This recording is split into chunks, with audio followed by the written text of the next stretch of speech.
And welcome to Cover 2 TV. I'm Chris Pajak, this is Steve Hort, and we're here to talk about the NFC East. We're going to kick it off with the Dallas Cowboys. First team we're going to be covering in the NFC. If you haven't seen our AFC videos, the analysis of the draft so far, you can check them out. They're on the channel. Go through them, pick your team, see what we thought of those draft picks. But for now, as I say, we're going to get straight into the Dallas Cowboys. Stay with the 28th pick of the drive. They pick up Taco Charlton, who is very much a pass rusher. Yeah, Dallas needed a pass rush. I think, offensively they look fine. Best line in the league, stud young quarterback, amazing running back, receiver set. So it was no surprise. Was it top 3 picks? They all went defensively, and rightly so. They've been, a bit decimated a bit in free agency. I like Taco Charlton, big, long guy, big length, strong power. Pass rush, they need pass rush. They haven't had any for so long. The reason they're not in, they got knocked out of the playoffs by the Packers because they couldn't get near Aaron Rodgers. He had all day, and you give Aaron Rodgers all day, and he does what he done. Are the Cowboys thinking where? Yeah. Is that what they're thinking? Yeah, he's a bit, he's massive. Look at him, 6'6", 280 almost. He's a big guy. Again, he divides opinion on it. He fell further than I thought. I thought he might be gone before then, but there were so many pass rushes in the draft. It was kind of like, choose what you want, whatever you're looking for, and yeah, I think he's a great pick, and he'll do well. Do you think the Cowboys will be worried that he was only a one-year starter in college? That's the thing, and it's probably the reason why he did fall so far. A lot of one-year starters fell. Malik Hooker fell, for example. It depends. Listen, the Bears took Mitch Trubisky at 2, who's pretty much a one-year starter. I think 13 games is kind of almost enough where you can see traits and stuff, can't you? But the issue is Taco Charlton. Unlike Mitch Trubisky's not going to be expected to play. I know he's a quarterback. Taco Charlton's going to come in. He's going to have to play pretty much straight away because they need pass rush. They haven't got one. I think it's a really, really good pick. Okay, and we'll move on to the second pick there. Well, it was the 60th pick of the draft. My favourite pick at my moment. Chidobe Awuzie, the cornerback. Yeah, my favourite part of the draft was Drew Pearson's introduction of him. He riled the Philadelphia fans. The Eagle fans were not happy with Drew, and absolutely say my favourite moment of the draft. Yeah, they need the corner help as well. They've lost corners in free agency as well. He's only 6 foot. A bit small, average. Well, I say average, he's a little bit smaller than me. It's small for the NFL. Small NFL cornerback. How does he play? Yeah, well, he's going to go inside. I think you're going to see him more in the slot, more in nickel packages. I can't imagine they're going to ask him to defend on the outside. They'd be criminal too, really. He hasn't got the size, but we've been speaking off there about how the NFL is pretty much a nickel. Nickel is base now, isn't it? Obviously, for those watching at home, nickel is 5 defensive backs. That's becoming base now, isn't it? So he's going to be asked to be in the slot, maybe up against running backs out the backfield, up against tight ends, and that's probably better for him. He's a good blitzer as well. Yeah. And I think Rod Marinelli is one of the best defensive coordinators in the league. He's had Dallas getting by on scrap. They've got very little talent on the defensive side of the ball, and he's got the best out of lads like Rolando McClain and stuff. He's done well with average-ish players. So I think he'll have Awuzie blitzing from all funny angles. Do you think there's a possibility that Awuzie could end up being a safety in the NFL, or do you think he is just a pure cornerback? I don't think he's got the physicality to play safety, to be honest. I think he is. I think they brought him in as a slot corner in nickel dime packages, and he'll blitz. So Marinelli likes blitz, and I think he wants to send the blitz. Obviously, because they struggle with pass rushes, they need to do it, and he is good at that. So as a quarterback, you don't know if he's in coverage or if he's coming. And he's pretty good at disguising it as well. When I watch them, sometimes it's hard to know what he's going to do before the snap. And I'm watching that from tape, behind the quarterback's arm or high up, wherever. So a quarterback on the ground will find it difficult. So yeah, I think that's a really interesting thing, actually, because I think one of the things now when you make that leap from college football to NFL football is that being able to disguise what you're doing. It's catching up in the college game and stuff, but the NFL is based a lot around these disguises and being able to do this now. So it's interesting to hear, and I've not heard of many people talk about college players as having good disguise. Yeah, that's what he is good at it, to be fair, and I agree. The whole NFL it's a game of mismatches and it's a game of misdirection. If you sell out what you're going to do, you've got no shot. A quarterback knows he's coming. He knows he's got a free man there, and he'll just dump off. So whoever you're playing, till you're playing in your division and you're playing against the Eagles, it'll just be dumped off to Darren Sproles before you know it. So he is good, and he is good at disguise, and I think it was a really good pick. And like I say, I think Rob Marinelli's a genius. He'll get the best out of him. Okay, we'll move on to their fourth pick. Actually, it's Ryan Switzer, Cole Beasley 2.0. He is basically just Cole Beasley. Whether they're worried about Cole Beasley's contract or age or whatever, I don't know, or they just want another one to back up to him. Are we looking at a slot receiver down the line, maybe starting as a punt returner this season? Yeah, he'll just be a returner, and he won't see the field if everyone's healthy for Dallas. He'll be a third, fourth option, whatever. But if Cole Beasley ever went down, last year we saw Cole Beasley emerge, and I don't think Cole Beasley changed. I think Dak Prescott just preferred Cole Beasley than what Tony Romo used to do. I think Jason Witten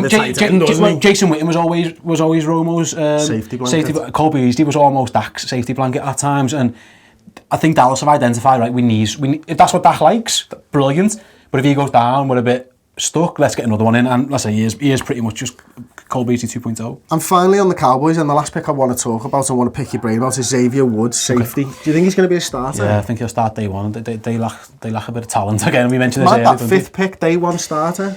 Yeah, I think he will be. I think he's good. I think it's value, by the way. What was it? Sorry, 191st overall pick. Yeah, I think he'll play. And his issue, well, what he's good at, he's a good hitter. He's a good tackler. So worst case is he'll go down and smash people. I think I'd be surprised if he doesn't start. I don't think Dallas' defensive is that good, to be honest. I think he'll play, and I think he's a really.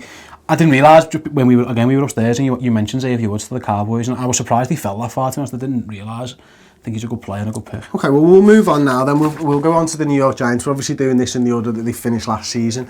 New York Giants 11-5, almost sneaky last season. You know, not many people were talking about the Giants, but they've got a good record. I think everybody was focusing on Dallas Cowboys, weren't they? And that narrative that we saw play out over the course of the entire season. Going to be a lot more pressure actually on Dak Prescott and Ezekiel Elliott this season. Giants 11-5, first pick of the draft for them, number 23 overall was Evan Ingram. He's a tight end. You said to me off air, he's basically a wide receiver. Yeah, he is basically a big receiver. I was surprised when they made the pick. I think I get the talent. I was amazed he didn't take David Njoku, who was still on the board, a tight end, just because he can block. And, you know, I remember watching the coverage and Mike Mayock said, you know, he's good, he's big, he can block. And I was thinking, are we watching the same guy? Because I've never seen this guy block. You know, I mean, I don't even think he'd be able to block someone on Twitter. Never mind block someone on the NFL. I don't understand it. I get why they want him, because the good thing is with the Giants offense, and it was the offense that let them down last year. Defensively, they were amazing. They were unbelievable, and that's why they got to 11-5. Offensively, they were poor, which is mad with all the talent they've got. The Giants will get the ball out quickly. So Eli will now have 4 good options to get the ball out quickly. He'll have Beckham, he'll have Marshall, he'll have Shepard, and he'll have Evan Ingram. So he's spoiled for choice, and that's a matchup nightmare for defences. Just quickly, sorry to stop you in the flow there. Sterling Shepard, what can we expect to see from him this season? Well, that's the thing with Evan Ingram. They're kind of both playing the slot. I can't imagine Evan Ingram lining up inside. They might split them out, for example. You might see a lot of 3 wide, and then Ingram as the designated tight end, but that's pretty much 4 wide receivers, I think. The only thing that surprised me about that is, I think when he's on the field, I think you're selling out. We've mentioned disguises before. I think you're selling out for the pass, because there's no way you'd run the ball if Evan Ingram's on the field, I don't think. And if you are, he's not a very good blocker anyway, so he's not going to really do much. And again, if you know he's on the field and if I'm a pass rusher opposite him, I'm pretty certain that he's not blocking me. He's splitting out. So I did think, again, he's a good player. He's a super athlete. But is this the Giants placing a lot of faith in Eli Manning's ability to get the ball out of his hands? Yeah. And I think they realise his arm isn't great anymore. I think his arm's gone a bit. Short underneath routes, that's what we expect to see from the Giants. Exactly, yeah. Again, I was surprised with David Njoku on the board. I didn't take him because he can block a bit better, and he's a very good athlete as well. But, you know, when you're 6'3", whatever, Evan Ingram, I think he ran a 4'4", so he's lightning. He's a super athlete. I was just surprised by the pick. I get it. It is basically going to be, the McAdoo offense is going to be Eli's going to have the ball out within a second or two. And he's great. Don't get me wrong, he's good at what he does. I just thought, when you take that player, your offense is more predictable. I don't think, he isn't, I don't want to compare him to Gronk because he's not Gronk and he's not. But you know when Gronk's on the field, there's a chance New England could run the ball. Ask, when Jordan Reed's on the field for Washington, you know pretty much the passing it because he's kind of in that Jordan Reed mould, which is fine. Jordan Reed's fantastic. He's a great player. I just think the Giants had enough passing game anyway. They needed, obviously they're pretty much abandoning the running game. You know, they took a running back in the fourth round, but other than that, they've got very little there. But yeah, he's a good player. Don't get me wrong. I don't want to sound like I'm disparaging him. Yeah, no, it was just if you'd have said Giants 23 tight end, I'd have banked me out on David Njoku, so it was a shock to me. Okay, well, we'll move on to their second pick, 55th overall, round 2 pick. Dalvin Tomlinson, very much a run stuffer. Yeah, they've got Snacks Harrison, haven't they? And I think he's one of the reasons why their defence was so good last year. He's pretty much maybe the long-term replacement for Snacks or something like that. The Giants, they're built on defence, like we just said. That's what they're built on. And you need to rotate that front. I don't think the offence, for example, is that good, and the defence might be on the field a bit longer than they want. So you've got to have that rotation, haven't you? And your big linemen are going to get knackered. Their front is ridiculous. It's so good, so strong, so powerful. No one runs on the Giants, really. And what he does, we mentioned on previous shows, the impact of pressure in the quarterback's face, right down the middle. And he can do that. So I think he's better against the run, but he's good against the pass, and he will against the best guards and centres, he might struggle, but against average to lower ones, he'll eat them. And there's loads of them in the NFL. Offensive lines are crap, so he will, again, really, really good pick. And I don't think you can really ever go wrong taking a defensive player from Alabama at the minute in terms of scheme. What you do worry about Alabama players is tread on the tyres, because Nick Saban works them and works them and works them. And I spoke to Simon Clancy, that video's out now, about Alabama players, and he said he's been to their practices and they get drilled. Like, sometimes it's harder than NFL players. So they come in and you are worried, right? Have they spent?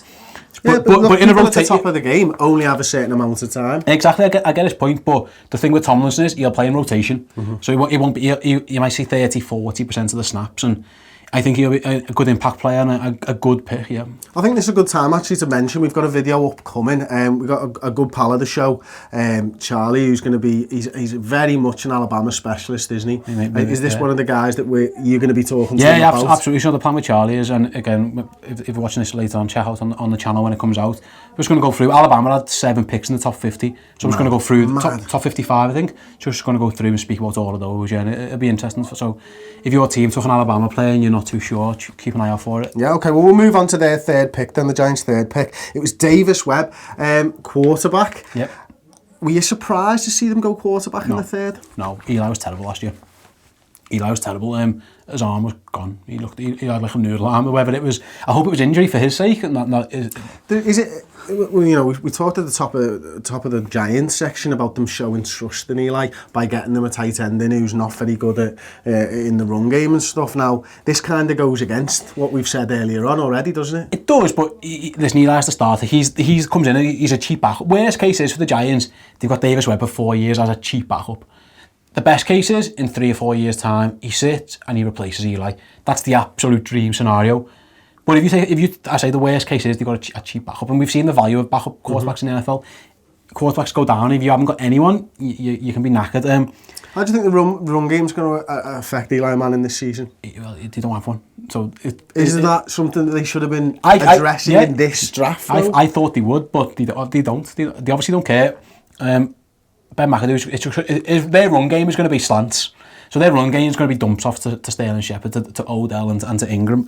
It's mad though, isn't it, when you see that, like, I wonder how Eli's feeling about this, because you've seen Peyton go to the Broncos a few years ago, get his second ring and stuff, base large around the defence and the running game, and I wonder whether Eli's sitting there going, why couldn't you have done this for me? Yeah, maybe, and the other thing was the line's rubbish as well. So to invest in a running game, they'd have had to get a couple of new tackles, so they would have had to invest a lot. I think that they've just decided, listen, that's not for us. Do you think they think they're Super Bowl ready or not then? Yeah, I think they do, because the defence is so good. You know, they were 11-5 last year, and the offence was crap, pretty much poor. So if they can improve 20-30%. I hope Eli was injured, and that sounds weird, because if his arm didn't look great to me. If they're back on track, yeah, definitely, mate. I mean, there's not that 2 wins in the NFL. It isn't that big a deal. You know what I mean? It's not unimaginable to think Dak takes a step back and that Eli gets a bit better. You know, and then all of a sudden the Giants look a great team. And I say defensively they're amazing. They're absolutely stacked. So yeah, they're a good team. They've got a good chance. Okay, we'll move on to the 8 and 7 Redskins. Jonathan Allen, shoulder injury, of course, defensive end. It was the 17th pick of the draft. Did you have them going, Jonathan Allen? Who did you have going to the Redskins? No, I had them going, I think Reddick, but I had him going like top 5. He's great. I mean, the shoulder, is really worse than people think. There's talk that it might be arthritis in the shoulder. Wow. You might only get 4 or 5 years out of him, and then he might be done. But you're going to get him for 5 years for cheap, and he's going to be an absolute star. The fact that quarterbacks and receivers and running backs went in the top 10 kind of pushed all the good defensive players kind of went between 11 and 20. So I like to say the Reddicks and the Hookers and the stuff like that all kind of dropped down a bit. And Jonathan Allen's one of them. He is an absolute mauler. Amazing pick. Absolutely amazing. The fact that he's at 17, again, it's the shoulder, isn't it? You've got to think. If he's healthy, I mean, he walks into that team and just starts. He's the best player, probably in the line, one of the best players, and he'll be great. Absolute stud pick. And to get him at 17, brilliant. So, imagine, we're going to speak about later on about Solomon Thomas, who went at number 2. There's not that much difference between the two players. Thomas is better, but it's great value then at 17. Yeah, unbelievable, mate. And I say, you've got to think the only reason he fell was people know something about the shoulder. And just briefly, then, we weren't going to talk too much about him, but Ryan Anderson, another Alabama guy. So they're top 2 picks from Alabama. Again, Alabama defences, they know what they're doing down in Tuscaloosa, don't they? Pass rush, outside linebacker, pass rusher, probably comes in again. They needed that. What I do like about him is that he can play the run. So Anderson can play the run in terms of he's not just selling out a pass rush. If you run against them, so that means he can stay on the field. Mm-hmm. So he can play all 3 downs, 3-4 downs. Which is, he isn't just a guy you sub on in obvious passing situations, and that's why his value is so high, you know what I mean? If out and out pass rushes are great, 3rd and long and stuff, that's amazing, that's where they make their money. But Anderson can stay on the field all 3 downs. That's brilliant then, isn't it? So their 3rd pick of the draft, the 81st overall, Fabian Moreau. Another, a pro-day injury, actually. It was during the bench press, wasn't it? Yeah. This guy got injured. Mad. Do you think the Redskins have taken a bit of a risk this draft? He's a steal if he's healthy. I mean, you'd think a torn pec is easily repairable. Obviously, you'd have issues, don't you? I've never torn my pec, it probably hurts, but you'd imagine surgery and he's fine, and then he's a value pick. There were so many corners in this draft that one was obviously going to fall. Where did you have him on your board for corners? I had him as a second round pick, mid second round pick, but there were so many. Again, it was kind of like, well, what do you want? Again, I think he's probably going to play, he's got length, but he's probably going to play inside. I don't think he reads the game great at the minute. So having a year, if he doesn't play all season, he might redshirt. Might not be the worst thing for him, just to be in the room with the coordinators and with his teammates. I think again, look, he's got to learn tape. There's so much difference between the college game and the NFL. That having a year out of the limelight, being able to study the tape, being able to understand what his fellow teammates are doing right, what they're doing wrong, is only going to benefit him. Yeah, because that's the case. He wasn't that good at it in college, and that's probably why he did. He had the athletic skills were there to see. I think his understanding of where to be and when to be there was sometimes missing. He looked at times like he was easily. He didn't diagnose things quickly, which is understandable. But if you don't do that at college, you're going to struggle more in the NFL. So a year redshirt might not be the worst idea for him. And again, just sort of finding out the players that he's going to go up against, what their tendencies are. And being able to understand, going into a season and being able to understand, well, actually, if I come up against him, I know that 90% of the time on a 3rd down that he's going to be cutting inside. Exactly. So he's got to be able to learn this, but he's got to show the focus behind the scenes as well to prove to those coordinators and stuff and to his coaches that he wants to be there. Yeah. And having that year could be a real big thing for him. Very quick, a tangent. Pro days, stop doing bench press at pro days if you're a cornerback. What is the point of that? If any scout cares about your bench reps, if you're a cornerback, that means nothing to me. That what is the point of that? And the guy's probably cost himself some money by trying to push a few weights. Mad. Stupid, isn't it? Okay, so their 4th pick, Samaje Perine. Yeah, I love him. You love him? Yeah, I think he's great. Why do you love him? I think he's great. Running back from Oklahoma. He was Joe Mixon's backup. Obviously, we spoke about Joe Mixon, his trials and tribulations previously when we spoke about the Bengals and stuff. I wanted the Packers to get Perine when there was talk. I think it was the Packers had the 1st pick of the 2nd day and maybe the 3rd day as well. I thought, they might take him. They obviously chose not to. Fair enough. I wanted them to as a Packers fan.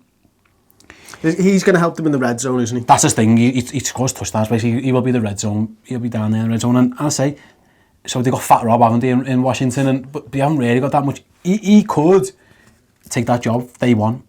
He'll be in the rotation for sure. I wouldn't be surprised if by the end of the season he's the lead back. Okay, so maybe a sleeper for fantasy. Yeah, absolutely. Again, he's only he's about 5'11", so it's quite tall for a running back, isn't it? Really, but yeah, maybe if you're in a dynasty league or something like that, maybe we have stashing him away because I like Fat Rob. I think he's good. But I think he could be better. I think he could be, I think we'll move on to the 7 and 9 Philadelphia Eagles then. 14th pick, Derek Barnett, defensive end, 6'3" out of Tennessee. Listen, this guy's got loads of production, but his measurables just aren't there, are they? Yeah, this is one where how much do you value college production? Some people love it, and some people aren't so sure. I'm kind of in the middle. I prefer the athletic traits with the production's ideal. If you're going to gamble on one, I tend to gamble on the athletic traits other than the production because he's playing against college linemen and the crap. Having said that, you can see why people like him. He's got a knack at getting to the quarterback. He just gets there. He's got a good spin move, good move. His measurables just weren't very good. So what you like about him, and we speak sometimes about a player embodying a city. Mm-hmm. Philadelphia, he kind of reminds me of that type. He's a blue collar, hard working guy. They'll love him there. He'll work his backside off. He'll never give up. We have to see him against quality NFL linemen because if he's going to beat them, he's going to beat them with savvy. He's not going to beat them. He's not going to be more explosive. He's not going to be the most powerful, pass rusher that they come up against. But he's smart. For some reason he just finds his way to the quarterback. He's got that knack, and that you don't teach that. Yeah, you can't. Yeah. But does that translate from college? It's hard to say. He was always a top 20 pick. Ultimately, though, this is something we talk about in football all the time. You can only play who you're playing against. Yeah. And look, there's guys out there with amazing, they're physical specimens, but they might not get the job done, and they might be development projects. Yeah. But for me, I always like the fact that, look, if you can produce against this, you can step your game up. You're only going to beat, you've got to learn to beat the next guy. Yeah. So for me, that's quite interesting. Having said that though, Chris, Cowboys got a good line and the Redskins have got a good line. Yeah. Giants don't. So there's that's four straight away where it's going to be hard for him. Again, I like him as a guy, and you watch the tape and you think he just finds his way there, good moves and stuff. We'll just see if he can. Again, it's going to be if he's getting sacked, it's going to be via technique. It's going to be via skill. It's not going to be because of his strength and his power. Because compared to other guys, he's lacking in that area. Yeah, okay, well, we'll move on to the second pick, the 43rd of the draft. Actually, it was Sidney Jones, cornerback. He tore his Achilles at the Pro Day, didn't he? But this guy, I think he's well liked in Philadelphia. I think they're happy with this pick. He's got ball skills, hasn't he? Yeah, and again, he probably would have been a first round pick, you'd imagine, if it weren't for the Pro Day injury. I don't mind this one because he was doing cornerback drills. He was backpedaling, I think, and when his Achilles went, and that can kind of happen, can't it? He'll redshirt. He won't see the field this year. There's talk he might be back for November, December. What's the point? Yeah. What is the point of that? Just don't play him. They need cornerbacks in Philly for sure, and obviously they took one in the next round who might play for a while up until Sidney Jones is back fit. Yeah, when it's going to be 2018 before we see him, I would like to think so. He's really good. I really, really like him again. So Marcus Peters, that's who he reminds me of. He gambles a lot. So Marcus Peters gets beat quite a bit. We saw that last year. The Chiefs fans will tell us that. But when he gambles right, and he gets his hands on the ball and he catches it and he scores a touchdown. So you're going to have to live with the fact that he might get beat at sometimes. He might jump a route that isn't there. He might think he might go underneath and just. He basically. Do you think there's any wide receivers in the division who'll be looking to capitalise on that? I mean, the division's loaded, isn't it? So you got, we spoke about the Giants and we spoke about how great the Cowboys have got Des Bryant and stuff like that, and the Redskins have got decent options now. They've lost a few, they've gained a few, but he'll gamble. He's a gambler. He's a bit of a risk-taking cornerback, and I quite like that. As long as you're aware when you scheme him that you might be worth just your safeties might need to be aware of the fact that he's going to try and jump stuff. Trust his instincts. The Chiefs won't care that Marcus Peters gets beat 2 or 3, 4 times because he gets 15 interceptions or whatever. He is kind of that type of player, and you've got to kind of live with that. Okay, and finally, the last guy we want to talk about then is the Nell Pumphrey. Yeah, good name, isn't it? It's okay. He's a running back. He's not. He's absolutely tiny. He is, but we've seen in Philadelphia over the years that they can get production out of small running backs. That's the thing. That's the thing. Every time there's a small running back comes out to college now, he's the next Darren Sproles. There's only rarely been one Darren Sproles, and he happens to be on this team. I was amazed he didn't go running back, big power back or anything like that. Their backfield now, I think it's Smallwood. They've got Pumphrey, obviously got Sproles, and they've got Ryan Matthews, who's always hurt. I mean, he's a guy I loved a couple of years ago. He was good. He was good. He's just always hurt, and that might be the smallest set of running backs in the world. Carson Wentz, we mentioned Eli not having a running game. They're not going to. There's no way they can run them down the middle again. He's a little dump-off merchant. He's going to catch passes. He's going to be like that kick returner. He is just so small when you watch him on the field. Was he 5'5", 5'6"? 5'8". He's not 5'8". I'm not having that. He's 5'8". He's 5'8" on stilts. He's tiny little fella. He just looks like a kid running around out there. But he is fast. As you can imagine, he's athletic. I get the reasoning behind it because they want the next Darren Sproles. But the issue is they haven't got the running game in the first place. I was surprised when I seen them take him and not take a big power back, to be honest. I thought it was an odd one. Okay, final question, then we've ended all of these shows exactly the same way. How do you think, well, first of all, who do you think won the draft in this division? Ooh, good question. I like the Redskins draft the best. I think I like Allen and then, what's the guy's name? Whose name's escaped me? Anderson.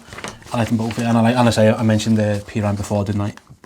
How then do you think this division will end up? I think the Giants might win this. Okay. The Giants and Cowboys are so good. They're neck and neck to me. I know it was 2 wins and stuff. I can't imagine the offense in New York being that bad again. And you've got to imagine that the Dallas might take a little step back. It'd be Dak and Zeke and stuff might be amazing. I think I might go Giants and Cowboys in that order, both to make the playoffs though. I think one will be a wild card. And then I'll go Eagles, and then I'll go Redskins. Although they had the best draft, I think they've got the worst roster. Okay, I'm going to disagree with you on the order. I think that the Cowboys continue it, just because that dual threat, having a good quarterback and a good running back. And the best line in football. And exactly. So I think that they're going to stick it the same way. I think then, of course, it's going to be the New York Giants, and then I'm going to go... I'm going to say it's going to finish in exactly the same order. Yeah, okay. Let me know it's a what good division. You think. A good division. It is a very good division. There's a couple in the NFC that are real standout, of course. We'll be talking about them on the next videos. Let us know what you've thought to that in the comments section below. If you agree or disagree with anything that Steve says, then let him know. He's always in the comment section. He wants to talk to you guys. As I said, we want to make this an NFL community. It's not about one-way dialogue. It's about two-way communication. That's what we're here for. That's why we wanted to find like-minded NFL fans. Thank you very much for watching. If you enjoyed the video, then do give it a thumbs up, please. It does help us. Give us an algorithm thumbs up, because there's algorithms on YouTube. That's the thing. The more thumbs up, the more eyes this gets in front of. If you've enjoyed it, prove it, share it, like it, comment. Thanks very much for joining me. Steve, thanks very much for joining me again, and we'll see you on the next video.